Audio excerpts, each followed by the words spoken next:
Good afternoon and welcome everybody to our Poverty and Homelessness Board November meeting. We have a couple of housekeeping items I just want to bring up. A couple things. One is that you need to use the restroom. Members of the committee can go out in the hallway and use it down the hall. If you are a guest here, you've got to have one of the staff people go with you. That's a security issue. What I'd like to do today is quickly go through the agenda. We'll begin with some public comments here for about 10 minutes or so. We'll have follow-up from the previous meeting, and then we'll get into committee reports, and then we'll hear from Lisa and Pearl regarding the 2015 one-night homeless count. So with that, I'd like to begin with self-introductions, if you wouldn't mind. We'll go around the room and tell us who you are and what organization you represent. I'm Cal Walsh. I'm with Vox Public Relations, and I represent the business community. Dan Bryant, representing Faith Communities, First Christian Church, and Opportunity Village. Sean Murphy with Laurel Hill Center, representing mental health. Robin Scott, Human Services staff. Pearl Wolf, Lane County Human Services staff. Lisa Stewart, Lane County staff. Massengill, former homeless person, representing our people from the Lane County, people who are at the moment. Chris Pryor standing in for Mayor Piercy, representing city government. Paul Solomon, Director of Sponsors, Service Provider. Aaron Trapp, Sheriff's Office. John Reddish, Department of Human Services. Christina Payne, Maine Workforce Partnership, representing employment. Jacob Fox from the Housing and Community Services Agency. Neil Obringer, staff from the City of Springfield. Sean Lynn Gordon, Springfield City Council. Todd Schneider, City Manager's Office. And I want to let you know there's a giant bag of stuffed animals here for anybody who can put them to good use with kids who need them. And I can have a lot more, so talk to me after if you want more of that. Could I real quick mention that we're taping this, I'm taking this again, just to let everybody know. So I'm Cindy Lemming, I'm representing the Veterans Administration. Janet Beckman, Springfield Public Schools Homeless Liaison, and I am representing education. And William St. Vincent. Good afternoon, Noreen Donnells with United Way of Lane County, representing philanthropy. Steve Manella, Lake County Human Services. Diana Aldridge, HSD staff. Great, thank you, and I'm glad you're all here today. I guess the first item on the agenda is public comment. I know there were a couple people that signed up to speak. What I'm going to do is, we don't have a specific podium or place for you to talk, so if you're on that list, you get 3 minutes. I'm going to have to hold you to it because you've got a lot to get through today. And I'm going to ask you to stand where you are and give us your comments. The other thing is you can also submit written comments via email. So if you don't get a chance to say everything, just you want to say everything, that would be great. So with that, I'll put you on in. No pass. Okay. I don't know if I can pronounce this. Is it Majeska. Majeska? C-Screen. C-Screen. No, I don't want to make a comment. Okay. Michael Kerrigan? No comment. All right. Tim Engel? Hi, some of your faces I recognize, others I don't. My name is Tim Engel. I am the program manager for the Supportive Services for Veteran Families program. The reason I'm here today is because I helped participate in developing the Priority 1 rough draft that we have on your desk right now. And so if you have any questions, Anne will obviously be sitting on the board so you can direct most of your questions to her. And if you have any questions about the Supportive Services for Veteran Families program, you're welcome to contact me. My phone number is 541-743-7166. Also, we're going to leave some brochures about our program over there on that table. Thank you. Dustin? Oh, no comment. Ken? No comment. Dawn?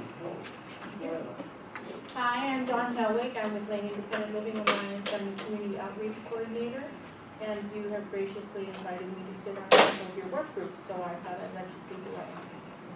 Welcome. Again, if you have comments and things that you'd like to get to the board, please feel free to send them via email. I appreciate that.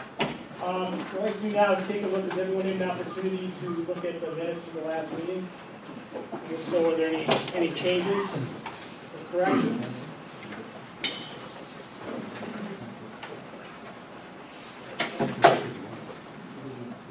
Anybody? Motion to approve. With a second? Paul seconds, Paul Simon seconds. All in favor of accepting the minutes? Say aye. Anybody opposed? Okay, thanks. So move on now to committee reports. The steering committee, we met earlier this month.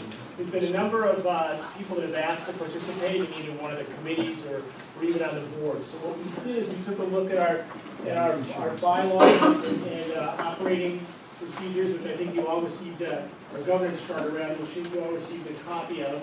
And we proposed some changes we wanted to make regarding really three things.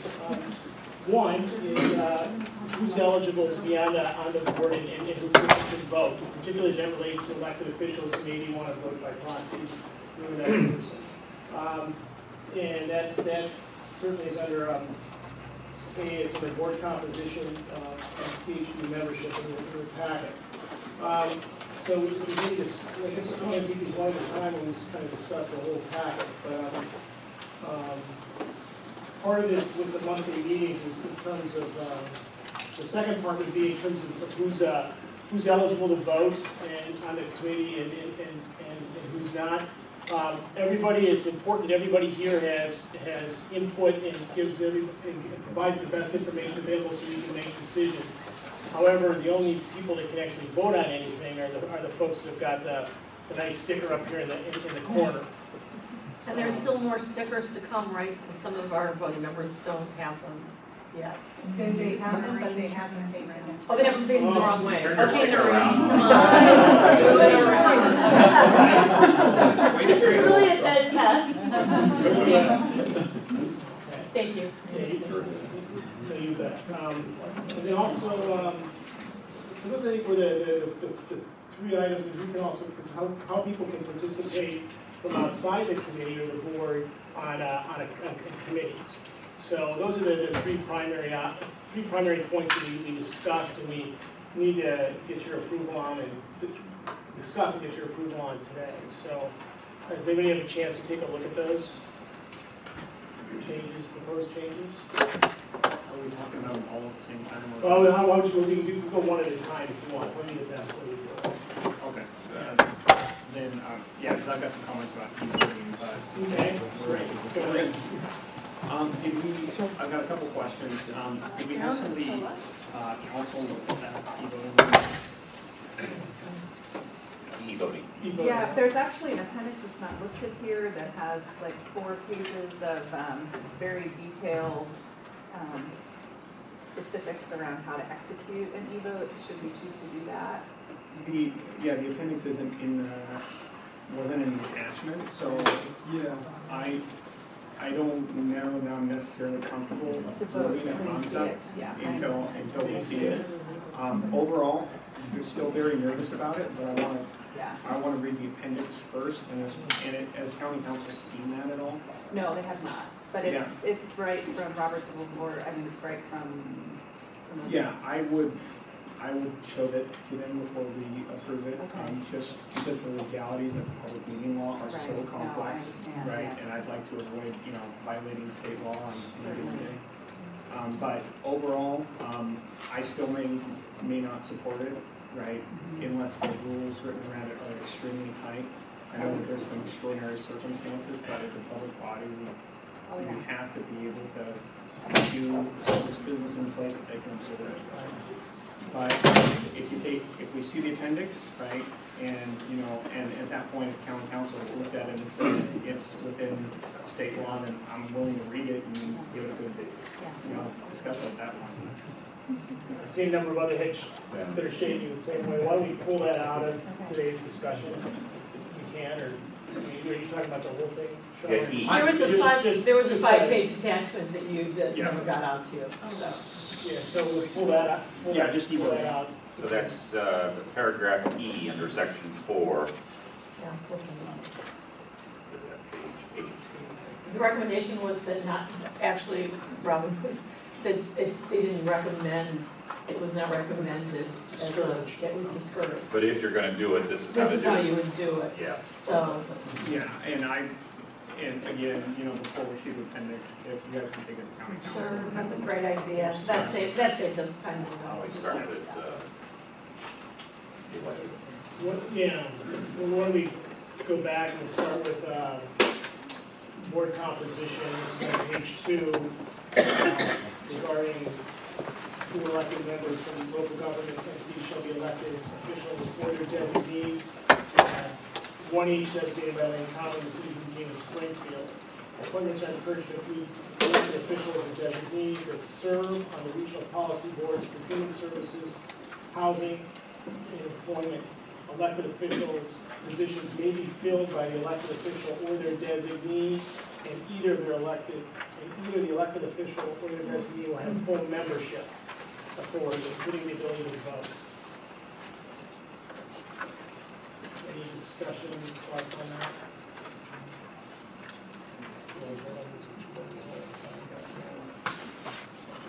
That's good, okay. Do you want a motion to approve Yeah, I that? have a motion to approve that. I so moved. A few seconds. All in favor? Aye. Anybody opposed? All right, thank you. All right.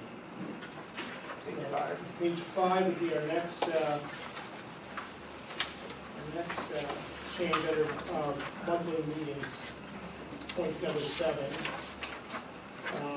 Input from non-voting members of the PHB shall be gathered during discussion and not via any process that can be confused by the public as an official vote, such as hand raising or verbal yea or nay.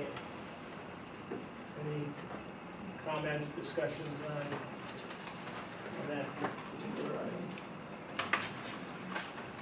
All right. We gotta, I need to approve this, if I can see that. I'll move to approve. A few seconds. Everybody in favor, say aye. Anybody opposed?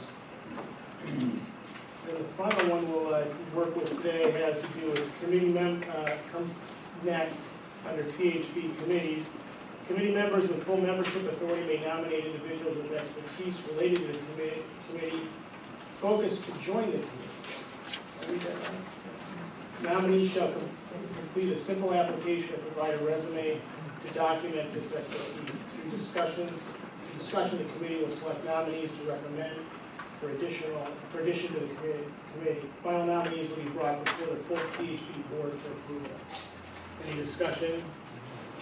There have been several people that have already contacted us with interest. We haven't formalized the process yet, so at the next meeting, we would bring those names to you, and if it's okay with everyone, we can let those folks go ahead and serve pending their approval at the next meeting. But we'll get this information from them and then circulate that. And then Amanda put together, in case you decided you wanted to go that route, a simple application that they would fill out. Any further discussion? For the motion?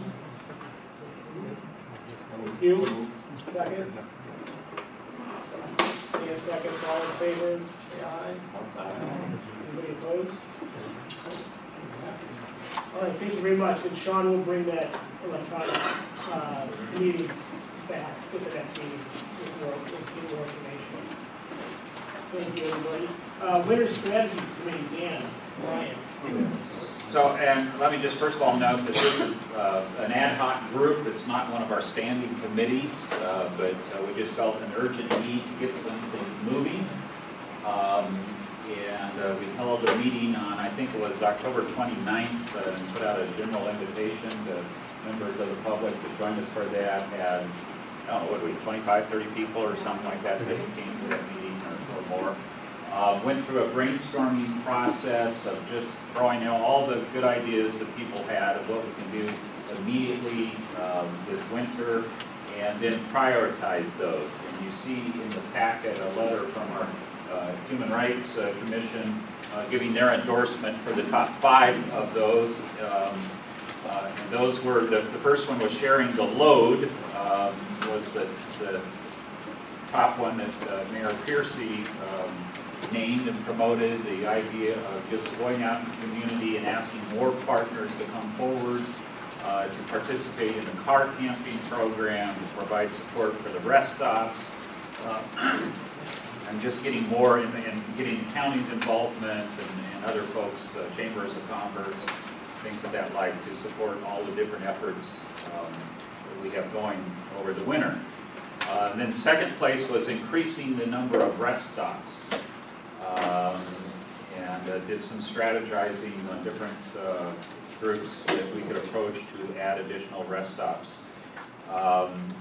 Third on the list was to ask our respective police and sheriff to refrain from rousing people who were adequately supplied on Egan nights.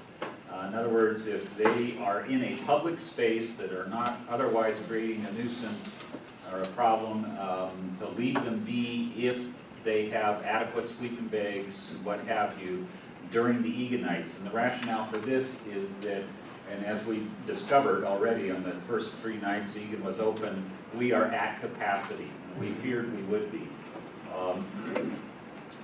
And I did speak briefly to Chief Kearns about this, but plan to follow up with further meetings with our police chiefs and other city and county staff to talk about that, and just an informal agreement that on Egan nights, let folk be, so that we're not forcing them to come in to the Egan system, because we're very concerned of our capacity in that system. So that was third. Fourth and fifth, tying for votes was identifying a youth site for the Egan Warming Center. We lost the youth site that was used last year, and that has already been done. So we can check that off.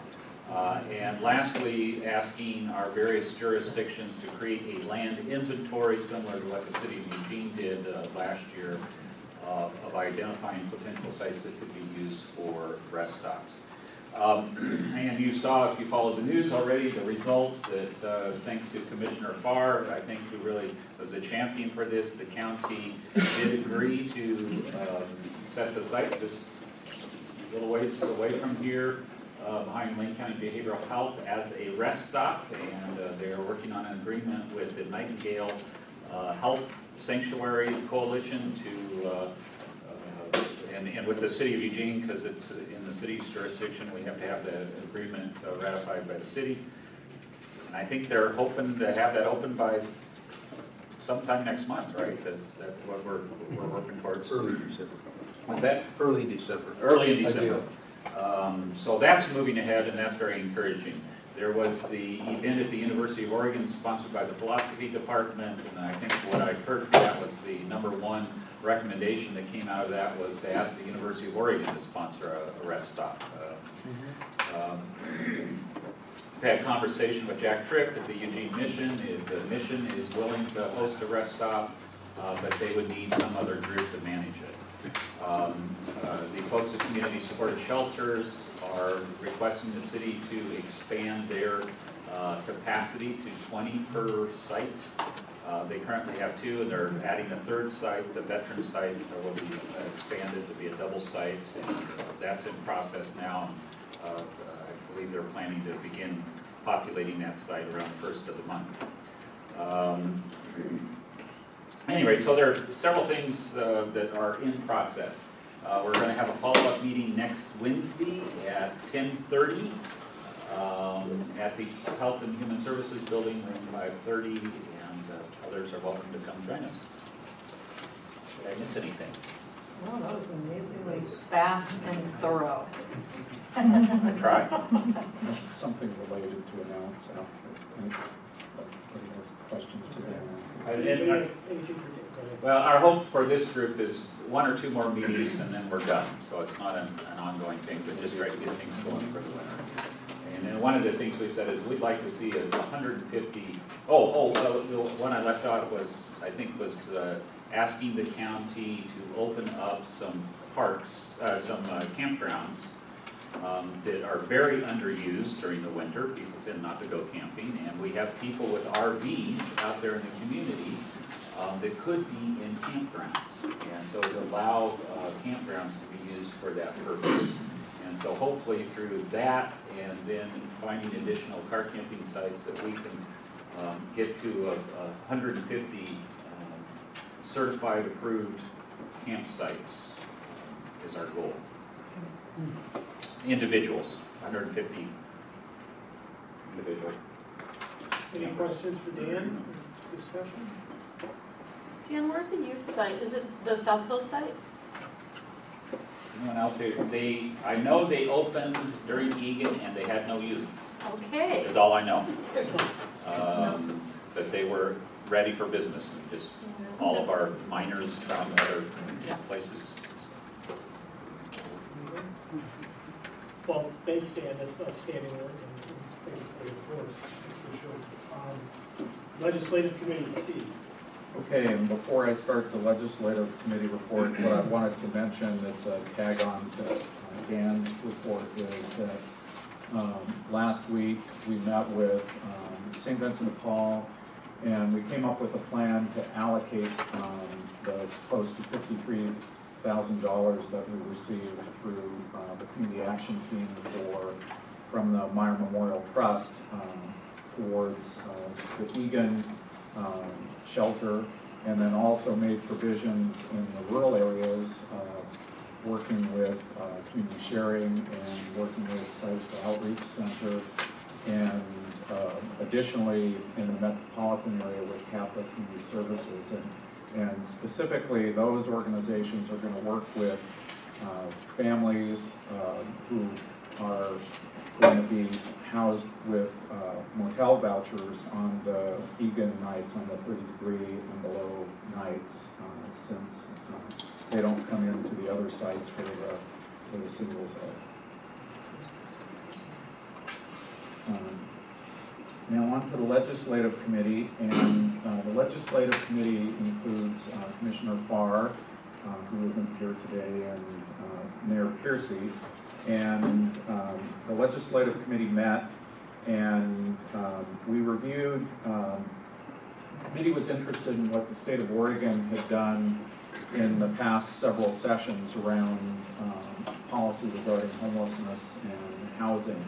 So we reviewed what has been done, and we thought about the work plan that this board has come up with, and came up with a legislative approach that the committee is interested in. The legislation on homelessness in the state of Oregon, the last legislation that was passed was in 2009, Senate Bill 200. And that put in place a policy for the state of Oregon on homelessness. And also, as a part of that, earlier in 2005, Governor Kulongoski put in place an interagency council on homelessness. Well, the Interagency Council on Homelessness stopped meeting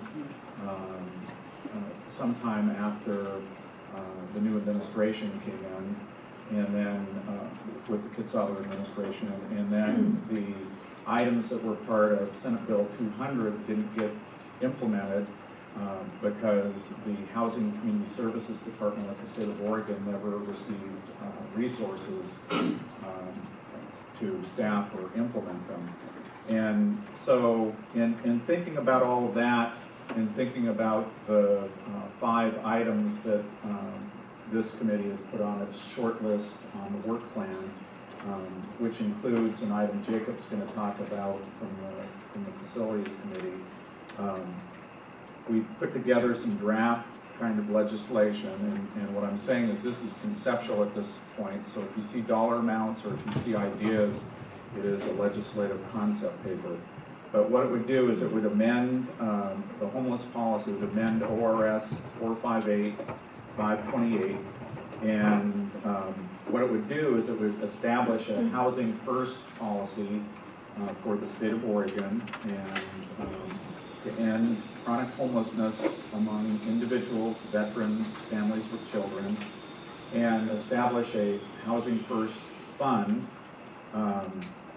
The idea is that resources in this fund would be available to there are 7 continuums of care organizations like ours in the state of Oregon. And so the idea is that in the normal state housing RFP process, many times a community or an area that's served by a continuum of care would have to wait for several rounds before they could receive funding. And so the idea here is to sort of supercharge the system, and some other states have done that too, in order to get some housing built for the chronically homeless and to adequately resource that. So it would create a fund, and perhaps the funding for that would come from lottery-backed bonds, and it could come from other sources. Part of this is that these items and our interest needs to be aligned with statewide interests. There's a group called the Oregon Housing Alliance. There's another group called Oregon On, and so there are other groups that have a stake in housing policy and in human services funding as well, who would probably be interested in this and act on child homelessness. And I think the schools recently, Department of Education put out their annual report, and I think in the school system alone, there are close to 20,000 kids who go to school each day in Oregon who are homeless. So, this is something certainly that we could work on making a difference on. Also, in our review of things from other states like Michigan, Utah, Massachusetts, you name it, there have been real efforts to align the workforce and the jobs program with the housing support that's provided for participants, to make sure that if their housing is being subsidized by the public welfare system and then by the resources that we have, and if we're able to put together a package, we're investing in families for like up to a year with rental support, that by the end of that year, they have an ability to sustain their housing. So we want to make sure that we can do that as well. The other items here, there are a couple of things that are related to the Oregon Health Authority. Currently, whether or not the coordinated care organizations get involved in housing is strictly up to each coordinated care organization in Oregon, and how they want to get involved and how they want to use their Medicaid dollars. What this would do is it would ask for them to have a study of having a benefit. This is similar to the work that's been done in the state of Oregon around, in the past, there have been issues around spending on nursing homes and the idea of people being able to live in their own homes. And so the idea here is if somebody is disabled and unable to work, that there be Medicaid supported services that are available to them if they don't have the resources to be housed. So that's the idea on that one. And then the final piece would be to identify a state university that would be sort of a depository for the evaluation of all of these efforts, and be able to report to the legislature on the outcomes of them. So that's it. Any questions for Steve? John? Yes, just clarification on the DHS jobs program in Workforce Oregon. I understand it wants to require, we serve people already. Right. It has to meet certain criteria, it has to be a candidate recipient. Right. So are you talking about an expansion of that? Because I think for those in the room that may not know, it's like a few years ago when with the state budget cuts, our jobs program, statewide expenditures went from 120 million to 60 million. So we're still up to 60 million for the year. So we have to prioritize who we have, and we still have to manage the caseload for that cost to the state and things like that, so I'm just curious. I think that this is preliminary language and that I look to you for input on, and from others on input around, maybe require isn't the best wording, maybe the idea is to better resource it so that, Yeah, so it's really. with supportive services, so homeless people are able to better participate And it's in the really, program. as you mentioned earlier, it's a funding issue. Right. So it's really asking for additional funds, and Right. I'm not sure if that's part of your 8 million, but if that's a subset, then it makes sense. Right. Steve, the way you described it actually, I wish well, it's on tape. So the way you described it was, where we were required partners around serving people who were in some sort of stabilized, supplemented housing. Right. And I think we really do need to be partners at that point. I think the way the bullet makes it, it kind of contradicts the housing first statement there, because stabilized housing is so important. And when you start focusing on employment first, then there is a mixed message that if you were employed, then you... Okay, that's good feedback as well. Anybody else? Comments? See, your definition on page 6, I think is wrong. That's mixed up. Chronic homeless veteran individual means a person with an addiction or mental illness, not the 3 periods of homelessness and a. Well, I think the idea was, and the idea has been in other states that have done this, is to have a definition that is broader than the HUD definition for the use of state funding. And so that's, and By that this definition, you would have to either have a mental illness or an addiction to qualify. or maybe it should say a physical disability. Yeah, I don't know, I'm just questioning that because it says individual or household member who has Right. either an addiction, mental illness, or Right. both. Right. Yeah, I think A broader definition. Okay. Good. Or some explanation that says expands the traditional HUD. Right, right. This actually restricts the HUD. Okay. Smaller population. There's a lot of work out there that don't. All right. Pearl? Just because you and I talked about this before, are there, when you're making your committee reports, are there points at which you would like the Poverty and Homelessness Board to approve what you're doing as an action item, or let us know how you would like us to proceed with that? Like with the Woodruff strategies, did you want the Poverty and Homelessness Board support for that? Or so. And this is informational, so we'll bring it back with input of members. Thanks, Jacob. Just a general comment that I like the concept of getting housing first sort of back on the priority list for our legislators. And then also just kind of from my world, which is housing authorities, I think housing authorities across the state, HACSA included, can do more. And this kind of legislation really makes it a priority for us as part of the solution. So in general, I think it's good. And then the last thing I'd say is that for us, I mean, it's kind of late for the next legislative session, but if we keep pushing on this and we have a more specific ask for the legislative session in 2017, that would be great. Sean? So thank you, Steve, this looks good. Just, I guess, one comment. When you're talking about water back farms for capital,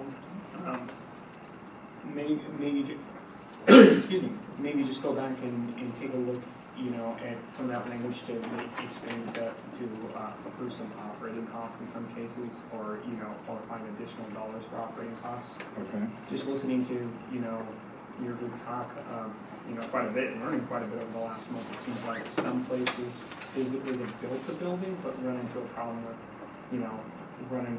operating costs. And it would be nice to, utilize the facilities that we have if, we have a grant program or something like that at the state level. Okay. Anything else? Good, thank you. Appreciate it. Jacob, thoughts? Facilities committee. So I'm going to talk about this handout at the end of my short update. So my job is to give you a quick update on what the facilities committee is learning about and what we're prioritizing as a group. And just as a reminder, the folks that are on it are myself and Steve and Ann and Dan and Kitty and Pat and Paul, and then staff, Pearl and Amanda, and then Stephanie Jennings from the city. And so like I said, we met on the October 20th, and I kind of highlight a handful of things for you.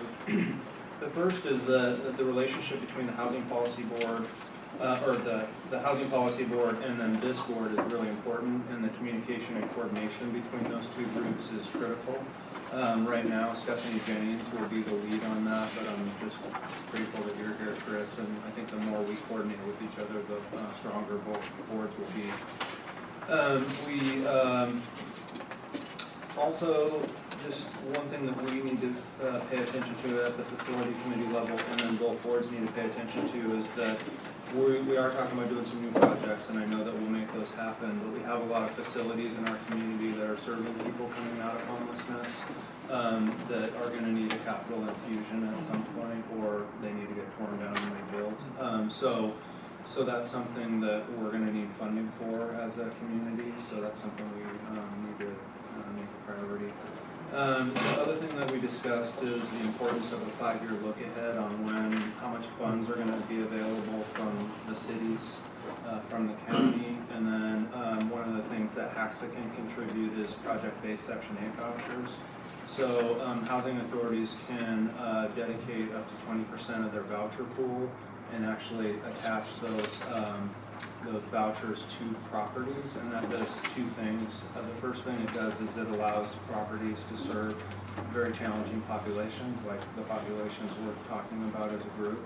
And then it also increases the financial well-being of a property, because when you attach a voucher, you can pay a relatively high rent level and still serve someone that's at like 15 or 10 or percent of very median income. So that's one thing that we'll be doing at HACSA, is putting that resource on the table, but it's got to come with other capital resources from the cities, and then the county's going to have to contribute in some significant way as well. And then just to kind of go in slightly more detail, the 5-year look ahead is really important because, just as an example, we're working with sponsors on a new project. And it's a really exciting project, and it's going to serve folks coming out of the prison system. But if this board wants to prioritize another project, we need to know that well in advance. So there has to be kind of a sequencing, and people are going to have to take turns, and we're going to have to decide as a community which projects are our priorities. And when I say as a community, I mean it's bigger than this board.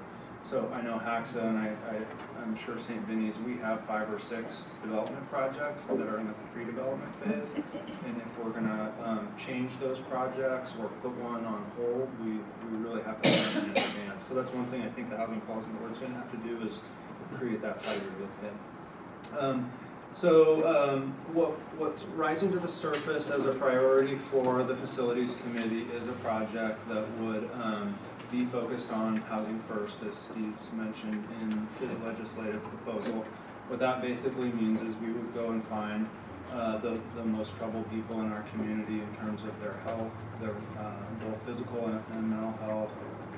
So it would be taking people off the streets and putting them into a facility. They would be able to actively use drugs and alcohol when they came in, or they would be using when they came in, and then the idea is you surround them with the supportive services they need to start to heal, basically. What I handed out here is just 2 pages from a report that Steve sent out. There is a lot of reading material that's going out right now. It's hard to keep up with it all, so I only brought you 1 page. But if you look at the graph, this is about a project in Portland that I was involved in in the pre-development phase from when I worked for the Housing Authority, and then a funder phase when I worked for the city. But what this shows in the graph at the bottom of the page is that on average, healthcare costs for these people was $2,006, and then it dropped 55% once people were in the housing and surrounded by the wraparound services. So, so what that can mean for us is that we can build a building, and we need to find a way to operate that building. And we can go to partners in the healthcare field and ask for some support in some way, financially or staffing or otherwise. A lot of states around the country are starting to use Medicaid dollars to help these projects serve very challenging people. We haven't really cracked that nut here in Oregon, but that's something that we're going to need to do pretty quickly. So again, the community is focused now on trying to think through what the Housing First building would look like. Right now it's being conceived as a 9% taxpayer project, which would be between 55 and 60 units. And I'm just kind of shooting from the hip here. We got to do some financial modeling of this project, but it would take, I think, $3 to $4 million of local funds to pull a project like that off. That project can't really carry permanent debt like other projects may be able to. And so between the local jurisdictions, taxes, project-based Section 8 vouchers, and maybe a legislative set-aside in some way, that's how I envision that you could pull a project like that. So I think the next step, and Steve, correct me if I'm wrong, the next step will be to start to do some financial modeling of that project, and we can bring that back and share it with the broader group. Any questions? I wanted to make a pitch. We can send out this report on Bud Clark Commons to the entire board and the list of people who receive our mailings.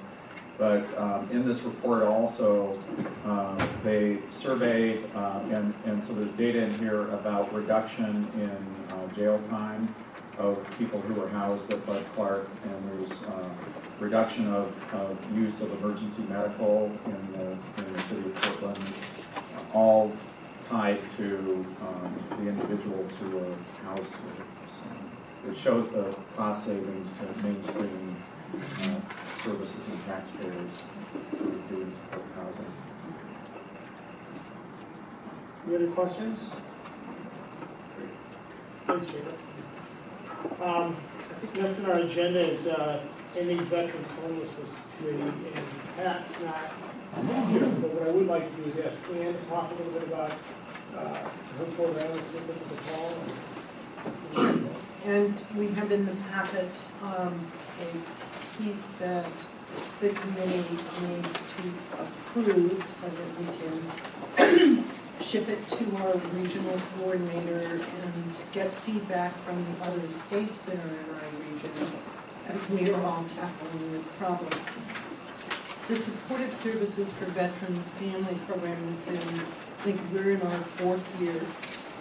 We started with a very small grant because I took a look at the regs and went, I've never seen such a micromanaged thing in life. And I'm not even sure that if I get it, I can make it work. But lo and behold, there is pain, but it works beautifully. So this past year, we applied for a renewal grant on our original grant and took that money and shoved it to our grant partners in Lynn, Benton, and Lincoln counties.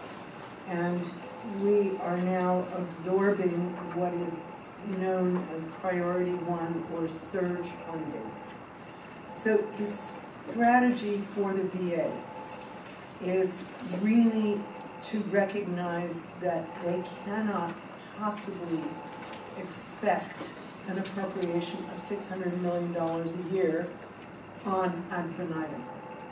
We have to have an end. They also very wisely recognize that supportive services for veteran families is a very strategic process. And it is a process which can be extrapolated to work to end all homelessness. It's a very effective kind of strategy, but it also relies on a web of interrelatedness with all of our community partners. Not just our social service partners, who are our natural buddies, and not just our government partners, who are sometimes our funders, but also our friends and our colleagues, and often share clients.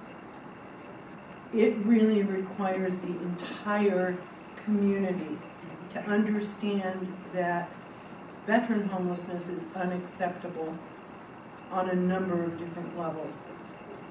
But homelessness in general is an economic, social, and moral drain on the entire community. So SSVF, maybe not with total embrace of that philosophy, created these surge grants. They're targeted to continuums of care, which is different than single communities. It's a broader jurisdiction.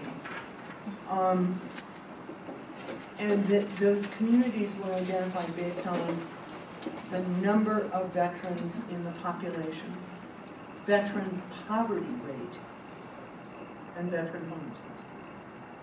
So communities that had those statistical flags received 3-year grants. And the challenge in this community plan that you will see is how do we, what is our strategy to engage the entire community? And how are we going to go forward? And how are we going to measure it? So, question? Okay, I think I need, what? No, I'm just looking for a question.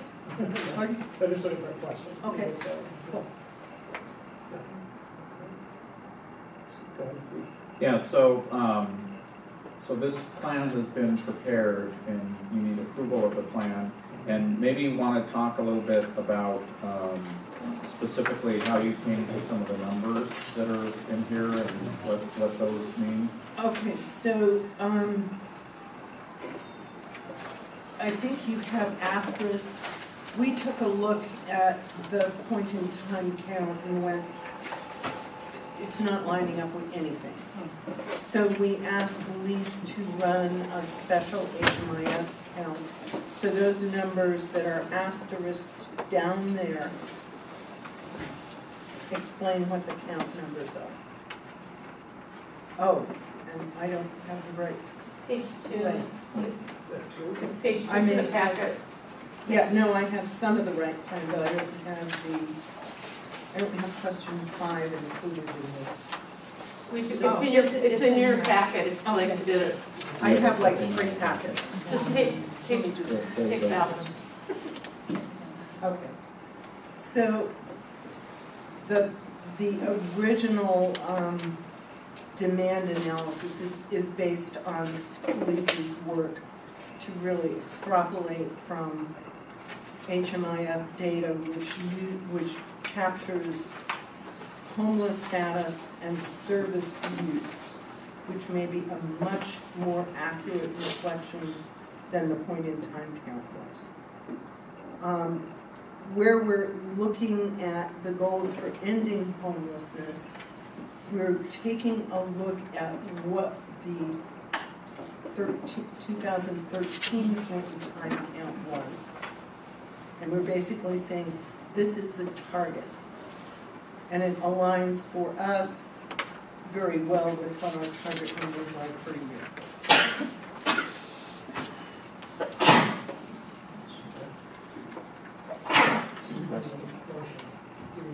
Any further discussion? Questions for Ann? And bottom line I'm reading is that we'll help 160 households. At least. With this 3-month Our program. target for the grant is 200 per year.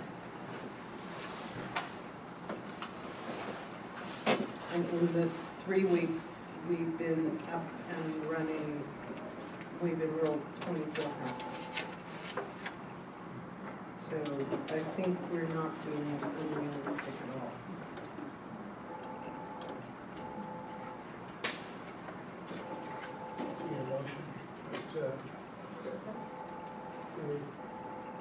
Do we need a motion for support? I'll make the motion. Jacob, give a second. You, everybody in favor, say aye. Aye. Anybody opposed? Passes. Okay, thank you. Thank you. All right, so we were our focus topic, one-night homelessness accounts, Pearl and Lisa. Okay, we're gonna pass out some information, and we also want our public guests to also, let's do half and half, get a hold of it.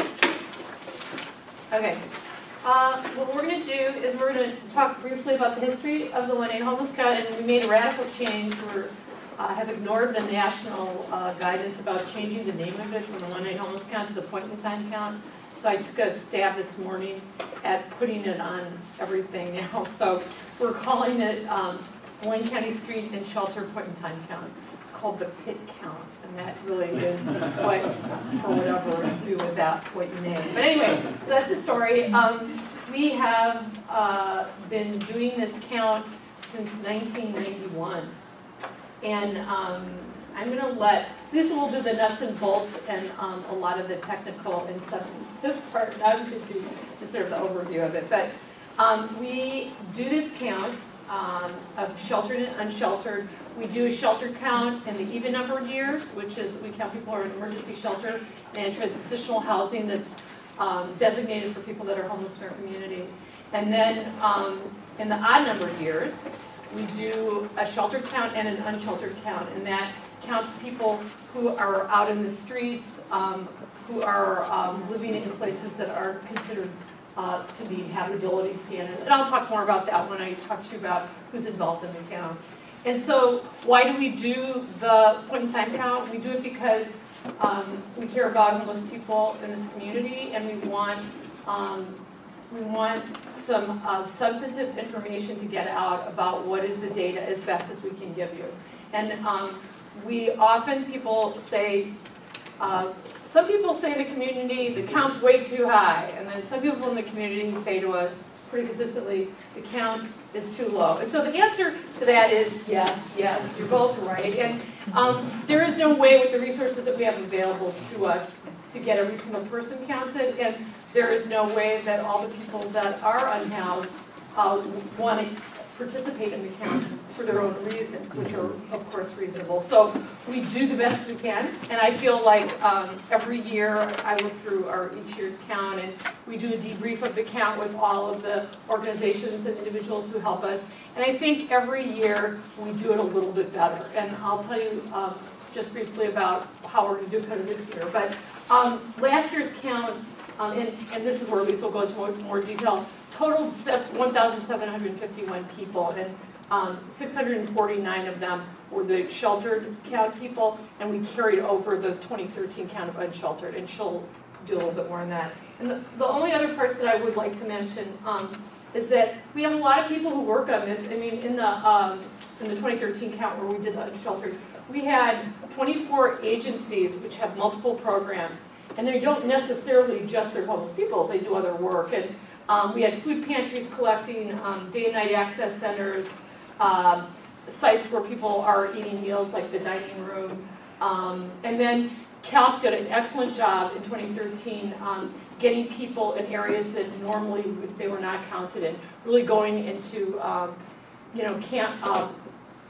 campsites that are actually sanctioned by the world, and went out there and really talked to people, and we're really out on the streets and going in places where people frequent. And we use folks like, we work closely with Janet and her group over there, the McKinney-Vento liaisons. They help us count homeless students that meet the criteria that our funding sources require, which is literal homelessness. They can't be doubled up. So that's what we use. Those are the kind of people that help us with the count. What's exciting, I think, about this year is that we have begun, or Amanda McCluskey over there, and I will be leading this year's unsheltered count, and Lisa continues being our technical wizard and in charge of the sheltered part of the count each year, and then we pull all of it together. So CALC has a major role in organizing volunteers and getting out there. We have begun to collect sort of more information about sites that we should be going to. This year's count will be including all the rest stops because that is still considered homelessness, even though some of the rest stops are now sanctioned. It is still, it meets the criteria for homelessness because they are living outside and they don't have what they deserve in terms of stable housing, the folks out there. We have a local municipal judge, Judge Allen, is interested in his courtroom and offices to help us on the night of the point in time count. We've met with Eric DeBurr from Community Supported Shelters about, doing counts in the rest stops. We are on the verge of getting a confirmation. We think that the Egan Warming Center very possibly will open the night of the count, even if it's not 30 degrees or below. And we, at the Lake County, has agreed to offer the Wheeler Pavilion as a site. And St. Vincent de Paul is kind of making their final decision about that. But that'll be the first time that that's happened, and we're excited about that. Let's see what else I can tell. And then we talked with Occupy Medical, and they're willing for us to do the point in time count there as well. So that's the plan. The count is January 28th. It's a Wednesday, last Wednesday of January, and that's sort of the overall plan. Just a couple of issues. We want to encourage Poverty and Homelessness Board members, if they would like to participate in the count, would you let us know by email? That would be great. Let Diana or let me know. And you'll see we have contact information on the flyer that we gave you. So we do need more and more volunteers for the count. Like, for example, we have Richie Weinman, I think he's here. He's with the Human Rights Commission. He's leading the mission count because there are over 300 people in the mission, and they do some data entry into our system, but not their men's part of the mission, which is... Although they started Today, okay, all right, so you can talk more about that. So, and then the only other thing that I'll point out is that we have some questions, this came up at some meetings. Cal told us when we met with them about a week ago, is that one of the problems that they had when they were counting is that in areas where they knew that homeless people were camping, that those camps were disbanded. And so I throw this out to Byron, and I think we're going to try to throw it out to all the jurisdictions around law enforcement. We're wondering if there is any way that, like a week before, Michael, is that what you were thinking? Yeah. A week before the count, there could be, like, turning the other way, what do you call that? A waiver of...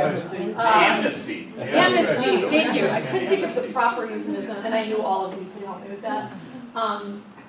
So I'm wondering, so that's one of the issues that came up, and we said we would explore that. So the simple answer is, for Sheriff's Office and Oregon State Police jurisdiction, 365, 24/7, there's amnesty, because we don't have the resources to target. Oh, thank you. Okay, so we have called.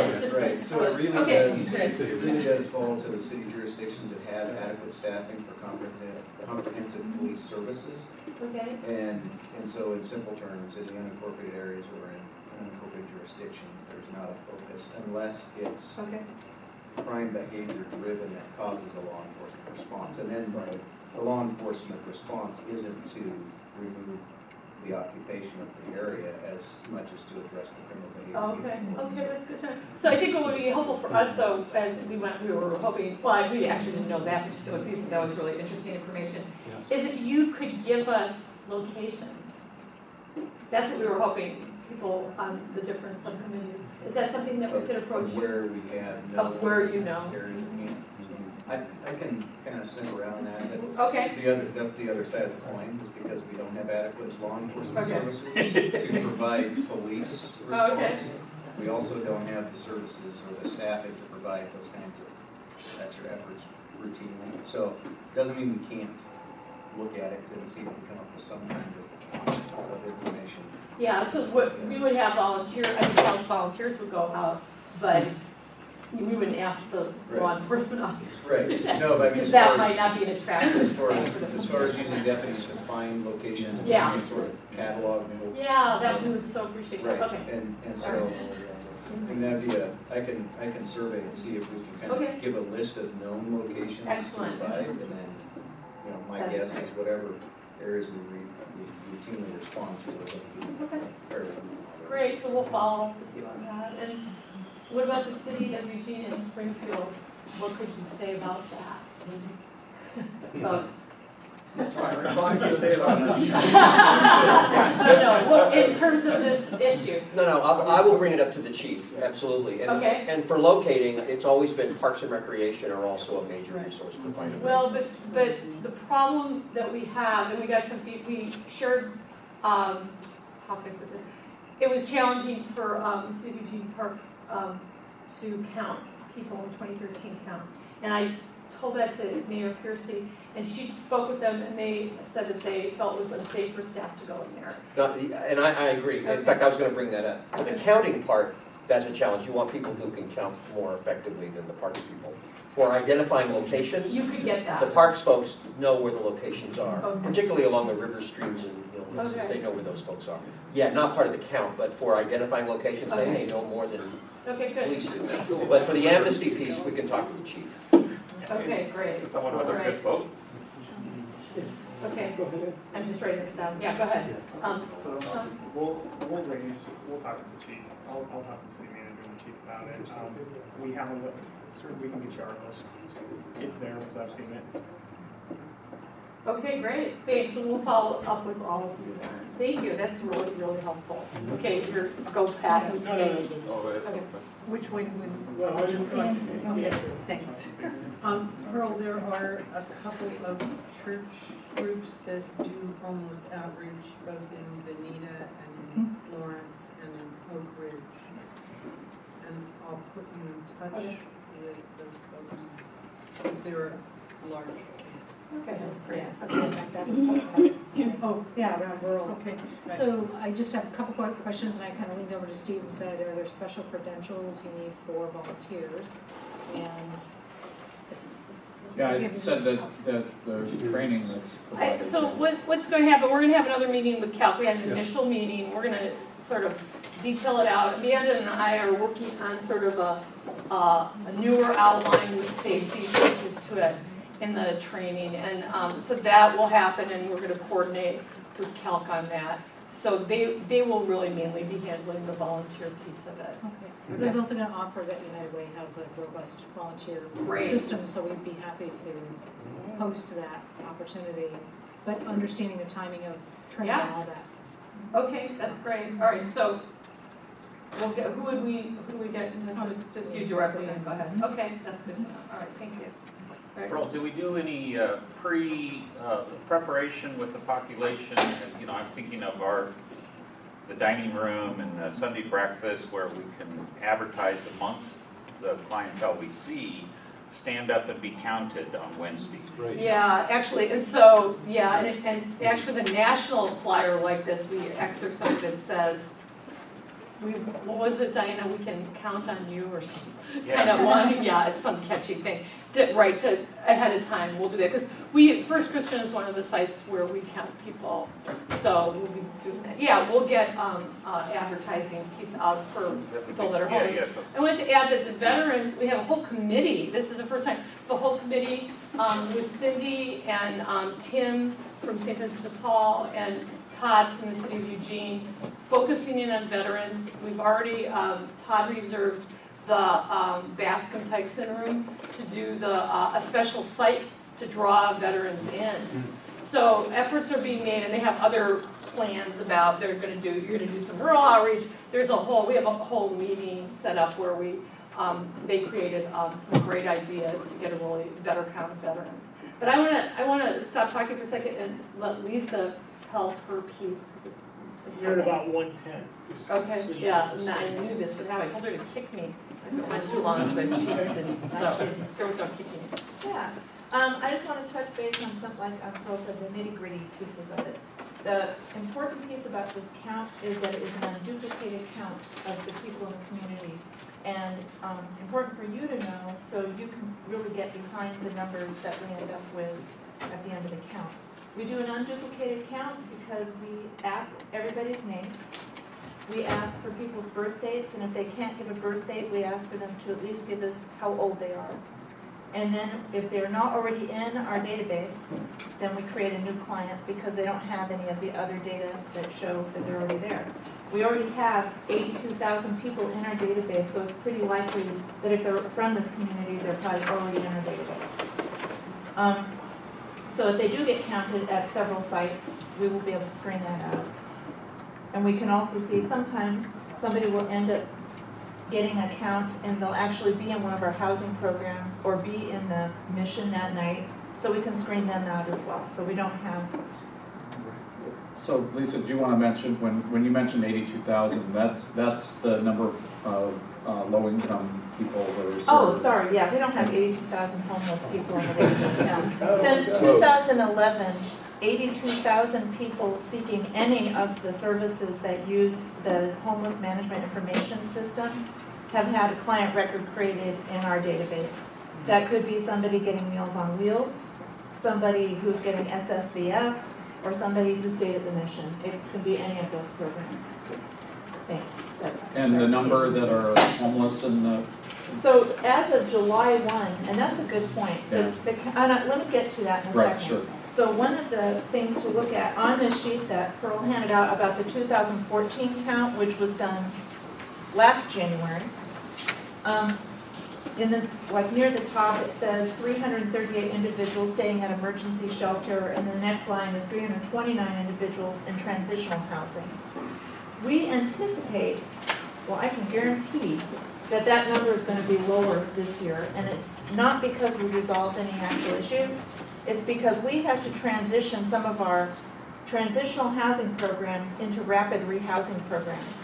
Rapid rehousing programs are not considered homeless programs. They're considered permanently housed programs once the person's in it. Therefore, they will not be on this count this year. What I'm looking at is for the shelter count, which was 667 last year, expect it to be around 547. It'll drop about 120. And that is,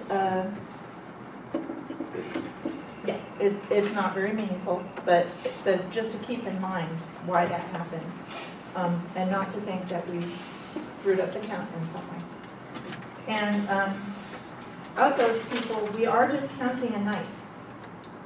This is just one night of many nights, but we do count everybody who comes into the programs, people who say they're homeless that day, that come in for services.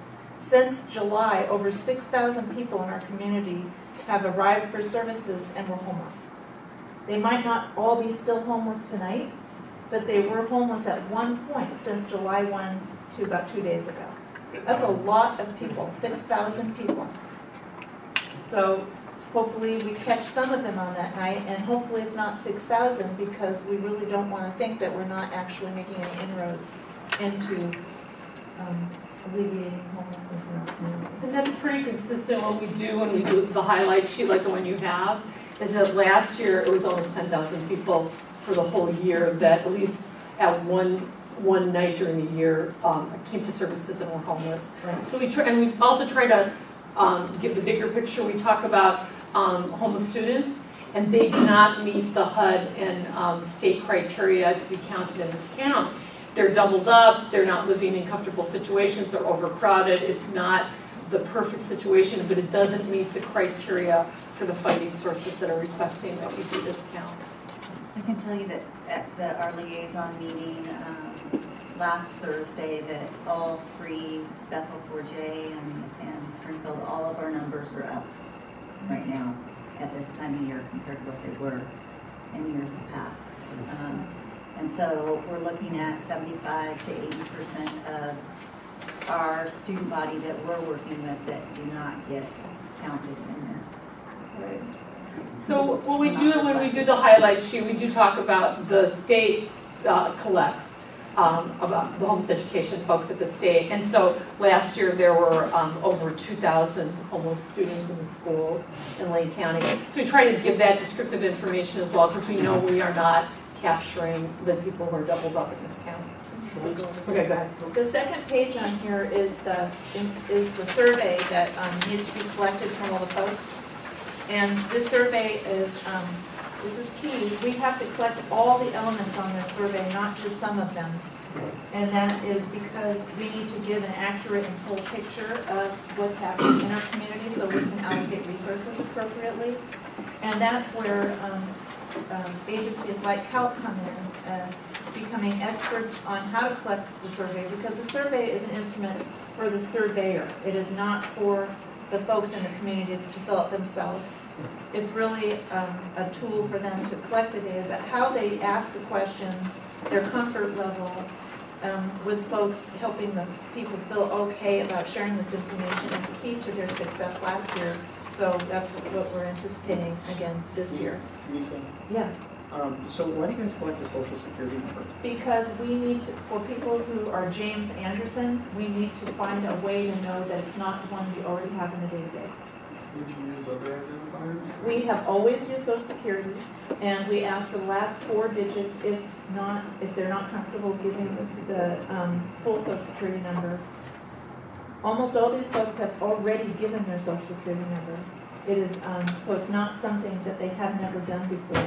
If they don't provide the Social Security number, you can notice over its size it says don't know or refuse. That's okay, but we ask anyway. All these questions have to be asked, even if the person refuses it. If it's just a separator to figure out, you know, which John Smith you're talking about, could we just drop the full social security number and do the, you know? No, we really want to have the full if we can get it. We already have it in most of the database anyway. It helps us make sure that we don't have confusion. And our whole goal, the whole point of our database is to have unduplicated. Yeah, and also we're required to collect it on our I funders. completely agree. Just maybe long term and maybe a discussion with Wow, right? Because every time I ask someone for their social security number, you know, you cause potential identity issues and privacy issues, even though you have it in the past. We have not had that issue. What we find in less than 5% of the respondents of any of our programs that utilize the service point, less than 5% are able to collect the Social Security number. So, so maybe I'm not understanding what you're saying. Are you talking about privacy? Yeah. Right. That would be something we'd have to take up with all of our funders who ask us to collect this. This isn't our question. I think maybe long term it's worthwhile for a discussion, right? It can't obviously be fixed now, but Yes. you know, you do have individuals whose privacy does matter here, and you know, if we can get smarter and better, that's always a good thing. And I'd rather, you know, have that discussion now before anybody's had any problem about it, than have the discussion after the fact when for some reason something, you know, goes wrong. I know normally, you know, rarely you find outside of medical records anymore that anybody asks for their social security number down. And if you're using a group of volunteers, I mean, it's just worth taking a look at, is I guess what I'm saying. I think the VA always asks, and I believe DHS always asks. Yeah, so it's among the social services, I think it might be more common still than maybe in the healthcare industry. But just because the VA does something doesn't mean you don't necessarily want to replicate it. Wow, there's some issues there. Okay. So what we need, I want to just summarize the methods that we use to do this count. We have listened to 3 torturous webcasts from HUD. We have a 75-page manual, and if you think SSVF is a bummer, just join up on this one. Anyway, so the methods that we use are seen as best practices. Lisa runs our homeless management and information system. We, you know, are very sensitive around privacy issues for the unsheltered count. So people literally for the shelter part of the count, every day our providers are entering into our homeless management information system, and you literally, at the end of January 28th, you could automatically pull up a report on how many people, Lisa could do it at the end of the day and find out how many for sheltered. And then for unsheltered, those surveys that you have and what we sent out to you as we're discussing this, at the mission and the dining room and the pantry, they'll all do it by hand. And then we will quickly pick them up, probably within 24 hours, and then we take them back to our office and we enter many of them into HMIS. And so we use, it's called, the methodology for the unsheltered count is survey with interviews. So we're not like scanning a campground and making our best guess. we're talking to people individually and gathering information from them. And they will be responding to all these questions. And so I think those are our methods. So what we need from the Poverty and Homelessness Board is to approve, you're the Continuum Care Board, us doing the point in time count for 2015 and the methods that we're using, and so that would be the action. Is there a motion? I just want to make a very brief comment. One of the things that we're talking about here is how are people entering into homelessness and why, and how are people moving out of homelessness and how are they doing that? And I think we need to really get a lot more crisp about how we talk about that, because even though there's homeless people in our community, we are succeeding in a lot of ways. And I mean, just as I look at this, and you mentioned 6,000 people have been helped, and then there's the point in time count which says 1,500 people are homeless. That means that a huge number of people have been helped by our community. And I think the average citizen doesn't understand that because they see the same person holding a sign every day who looks terrible, and I think we just need to continue working. You know, Jacob, I think it's a really good point, and I think what we'll do, we do this press release when it's finally all done, and I think what, this has been suggested by others in the community, and I think what we'll do is we will in the press release talk about all the things that are successful around helping people that are homeless that have been really effective, and then also present the depth of the problem.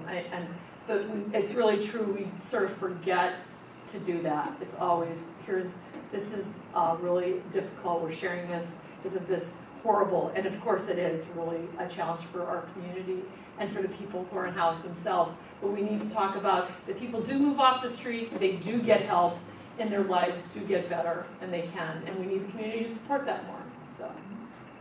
Do you want to make a motion, Chris? or- Well, I was actually just going to add a quick comment. It's very important that the integrity of this count be real solid. The city of Eugene did fall down in the 2013 count because they didn't know that they were supposed to do the full questionnaire. And so while I think the number that was counted was probably accurate, the information that HUD requires, we were not able to deliver the way we wanted to. The challenge for that is that this information coordinates with information from cities all across the country. And I've used this information a lot. I've compiled, and I primarily have used the 2011 figures. I compiled the proportions in one city versus another city, and I use that as a policy argument for why we need to provide social services here and that they are not a magnet for homeless people. Because the argument I hear is, well, you provide services and you're drawing homeless people from all over the country. I use these one-night homeless figures because they coincide with homeless figures from cities all over the country as a way to say our proportion is not any different than any other city's proportion because they counted the exact same way, which gets to the point we have to count exactly the same way they count in order for our figures to be comparable to their figures. Well, yeah, you know, Chris, it's the struggle with this, and Chris's point is right, is that all of these counts across the United States, there are 414 continuums of care. They go into an annual report that Lisa participates in, and then that press release goes out nationally saying, oh, there are only, what was it, 670,000 people homeless on that night last year, which was different than the 700,000 that night year before. But the reality, Chris, is that we all do it in our own, we have the guidance, we do the best we can, and everyone has in their own unique communities. Maybe some people count better with veterans, like this year, we're gonna count really well on veterans, we're gonna really do a good job with homeless youth, but you know what I mean? So you have this, it's a sampling of everyone kind of doing it sort of the same way. But we have to get as close as we can. As close as we can. We have to get as close as we can. Yeah, and we do our, we do our best. We try to be as accurate as we can, and we do better every time. All right. I move approval Is there a second?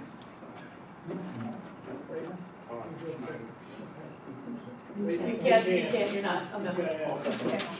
Sean, second. All in favor? Yes. Anybody opposed? Okay. And the only other, I just wanted to let you know that we are having a meeting on December 16th where we'll be sending out a save the date either tomorrow or Monday. It will be a point in time count meeting of all those involved. And it will be a committee of the Poverty and Homelessness Board. We'll be using our services people. And according to Dan, who looked it up for me, the three PHB members are Jacob, Janet, and Sean, are services committee people on the board. And so at least, it would be great to have at least one of you at that meeting. And we'll send that out, everyone. And anyone who's interested in being involved and wants to help us in any way, that would be a good meeting for you to go to. So if we don't have your email and you're in the audience over there and you want to hand that over to Diana before you leave, that would be great. We appreciate your support on it. Great, thank you. Well, I just want to wrap this up, and we accomplished some good things today. We amended our bylaws to add, how best we add new non-board members to committees. We also identified some clarity about voting and non-voting members. We had some good reports today from Dan regarding the Winter Strategies Committee, and Steve provided some good information regarding the legislative committee, and we'll get back to some other language that we need to review before we move forward with that. Thank you, Jacob, for the facilities update, and we also passed to support the project that Ann described as well. Anything else we need to bring up next month? I know we've got the issue, Sean, that you brought up regarding remote voting, electronic voting, that sort of thing. Any other items in the order that we want to bring up now? I was just going to mention to the board that the plan that the steering committee discussed is next month we're going to shift from the homelessness to the poverty, and spend some more time on the broader issue of poverty in the county and on some of the things that we're doing and some of the gaps. So that's a teaser for next month. And also to let you know, there's been a lot of concern over the issue of decriminalization of homelessness. And we have talked about that in the executive committee, but because, as Steve says, we've got to do this other thing. So hopefully we'll get to that after the first of the year. And we really have some good conversation around those issues. Okay, and we did let, because we had discussed this at the steering committee, we did let Ken know from the Human Rights Commission that we would like a presentation at the January meeting. We had talked about that, so we'd already alerted them. And Stephanie Jennings asked that also, if possible, in January she could do a presentation on the 5-year con plan for consolidated plan from 2015 to 2020. Yeah. Wow, 2020. Yeah, she has to have that in by March. Right, so she has to. So she's under a real tight. She has to present around town. Anything else for the good of the order? If not, you're adjourned.